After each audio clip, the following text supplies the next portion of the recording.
سلام دوستای عزیزم، امیدوارم که مثل همیشه حالتون خوب باشه. من مرتضی هستم و امروز قراره با هم گردشی داشته باشیم در لاهیجان برفی. امروز دوشنبه 7 اسفند ماه و ساعت حدود 10 صبح. این ولاگ در ادامه ولاگ رانندگی در لاهیجان برفی است که هفته گذشته در کانال قرار دادیم و لینکش رو براتون در قسمت توضیحات این ویدیو هم قرار میدم. طبق هشدارها و پیشبینی‌های هواشناسی دوشنبه در سراسر گیلان ریزش برف داشتیم.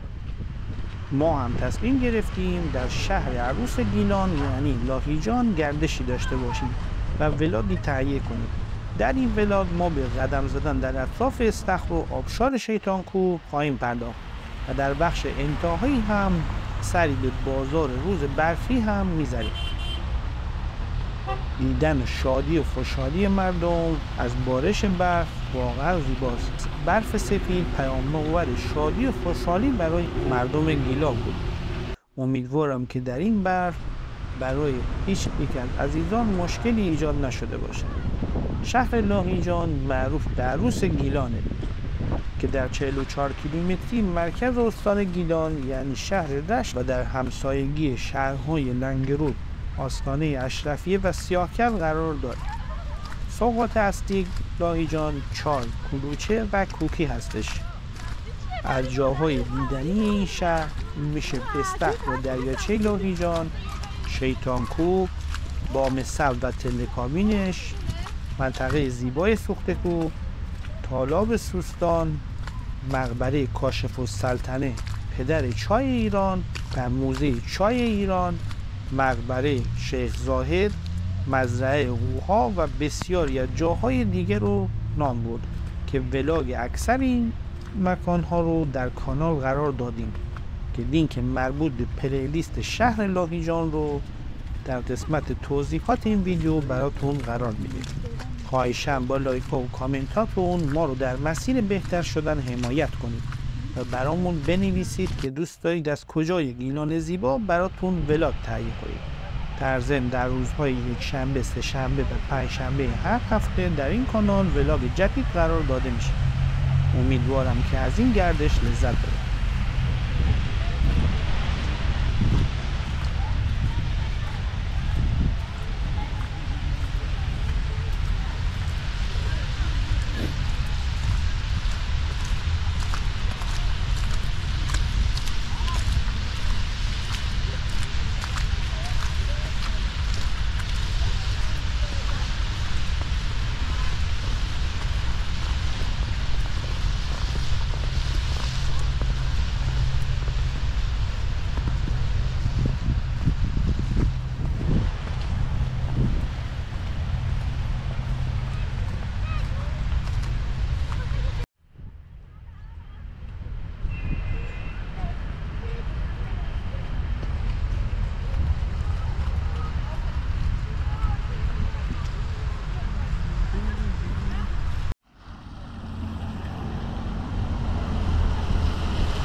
همون در خطری همون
Abdullah baba, Abdullah.